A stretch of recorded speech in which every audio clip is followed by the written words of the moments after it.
Hello and welcome to another video from RC Empire with our awesome Tamiya TT-01 Race Build, and welcome to part 4.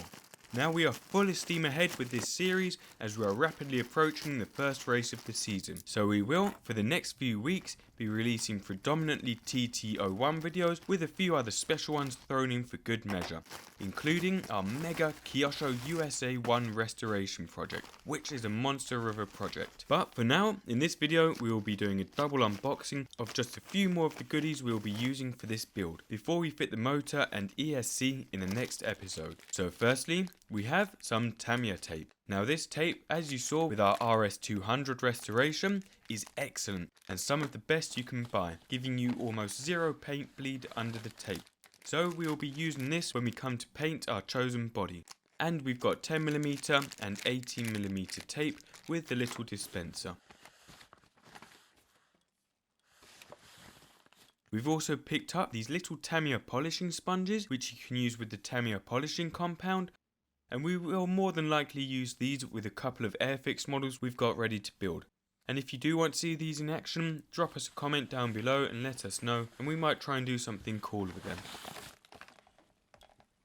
Now, what we also have are a couple of pairs of super cheap practice tyres for the TT-01 and even the TT-02 and our lossy Mini 8. Now these come in at a cost of £8.50 for 4. And these slick ones really aren't bad at all, and I do like them for bashing and driving around the track with. Now the tyres that most people will be running at the actual race are Sweep Racing tyres, which come in at £28 for 4, so quite a difference. But of course with these you can get a number of different compounds, foam types, which all heat and cool at different rates and have a number of different variables, but we will have a look at these later on in the series. And you can see the slicks here on our Mini 8, which is also really good fun around the track. And finally, we have our very first LiPo bag. I have stored my LiPos, as I know many of you do, in old metal ammo boxes.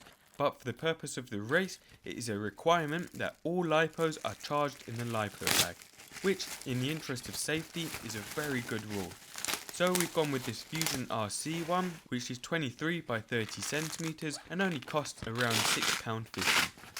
And we will also be doing a final race cost summary, as we did with the TT-02 at some point, and see what a season of racing cost us in total from scratch.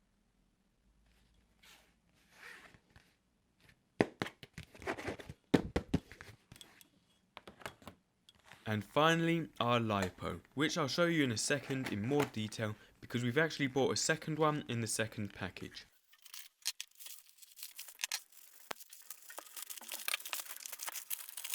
Now quickly, in the second package we have a load of binding plugs, because I'm always losing these and I know they are just a piece of wire and we could have made them ourselves, but for 30p each it's nice to have a few spare ones lying around. Next we have a little heatsink for the motor in a cool blue colour, and that should just pop on top of the motor.